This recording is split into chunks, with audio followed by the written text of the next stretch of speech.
Andrew Tate is one of the most influential forces. The reason for this is because he has mastered the art and skill of speaking. When he speaks, everyone is almost put in a trance, and it is this charismatic effect that has contributed towards his success and influence. Through just a couple of conversations with Piers Morgan, he went from Piers treating him with complete hostility. I don't want to interrupt you. I just want to point out that's not what authority means. If someone gives, a person can give voluntary authority is not authority. No, but that's the point. It's not. Piers. Andrew, it's not. And this is the thing that's interesting, Piers. Please let me finish. Yeah, but you're behaving like a politician. Yeah, but hang on. You can say I'm interrupting. You do. But you're answering a different question to the one I asked you. To complete respect.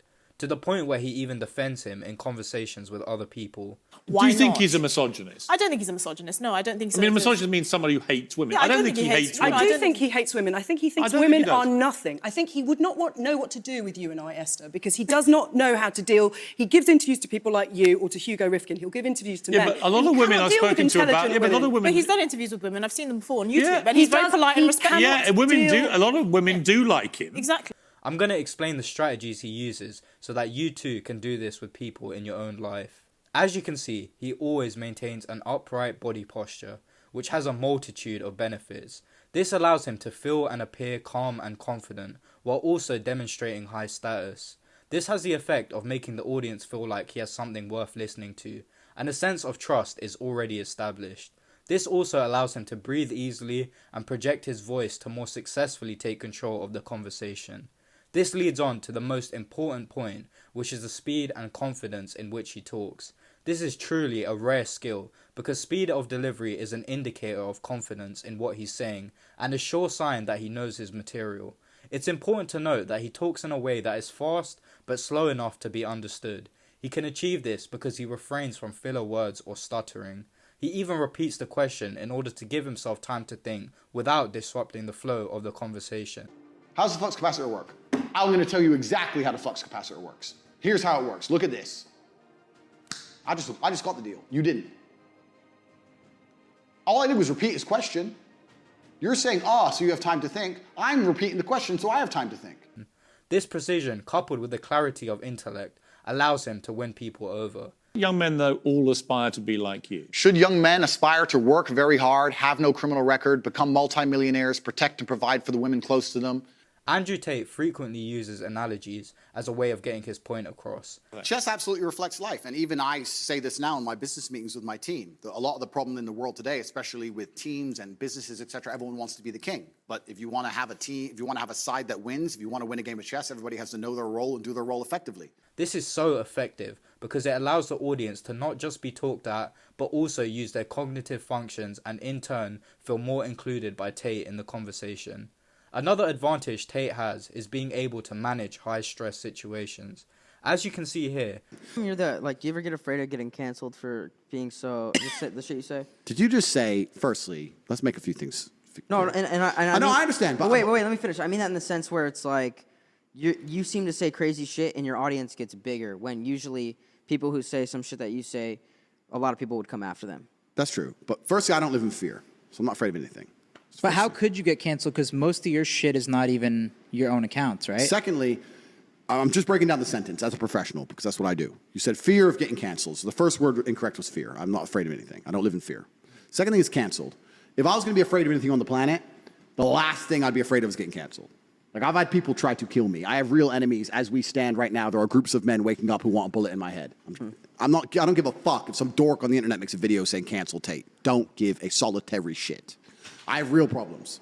So just breaking down the sentence. I'm not afraid of shit. Would never be afraid of getting canceled. The question posed to him clearly has numerous presuppositions in which Tate calmly breaks it down and addresses any misconceptions that lie within the question.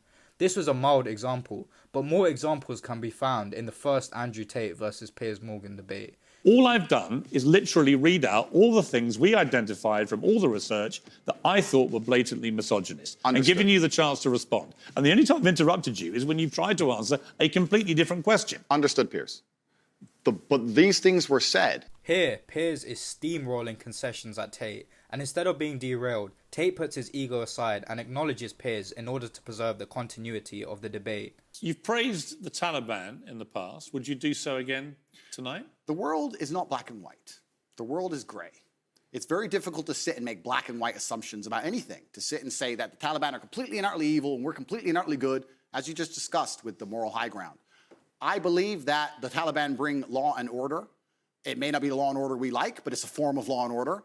Here, Piers poses a question to do with Tate's stance on the Taliban, and Tate identifies a grey area to his advantage to not be strawmanned into backing a point he doesn't agree with. There was also, I think, quite a disturbing piece that BuzzFeed did, and it talked about the negative impact of young, impressionable male minds when they've read or seen some of the more inflammatory things you've said. And they quoted, for example, Sandy, 22, from Washington. My father's gone from a man who minored in women's studies in college, who was kind and in touch with his emotions, treated all people, men and women around him, with kindness, to a man who says that whenever he sees an effeminate male stranger, he gets an overwhelming urge to murder them.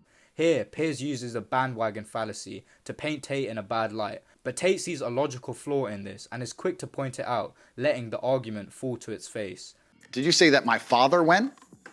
She said, my father has gone. Her father. That's a full-grown man, firstly. So we're talking about my impact on children. You just talked about a full-grown man here. Lastly, Tate uses psychology and diplomacy to give himself the upper hand in debates.